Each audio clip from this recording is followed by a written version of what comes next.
உட்கார்ந்துருக்கீங்க. தோசை சுட்டு சுட்டு சுட்டு உங்க தட்டுக்கே வருதுன்னா என்ன அர்த்தம்? கிச்சன்ல உங்க அம்மா தோசை சுட்டுட்டு இருக்காங்கன்னு அர்த்தம். இதுவே பிச்சைக்கார மாதிரி தட்டு எடுத்து நீங்களே கிச்சனுக்குள்ள போய் அம்மா தாயே ஒரு தோசை போடுமா உசுரை காப்பாத்தணுமா அப்படின்னா என்ன அர்த்தம்? உங்க பொண்டாடி தோசை விட்டுறான்னு அர்த்தம். ஒரே வார்த்தை தான்.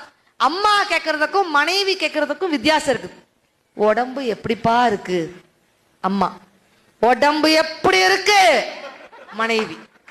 பாசத்தை வீசுனா அம்மா, பாத்திரத்தை வீசுனா அதான் பொண்டாட்டி. சொல்றாங்களா இல்லையா?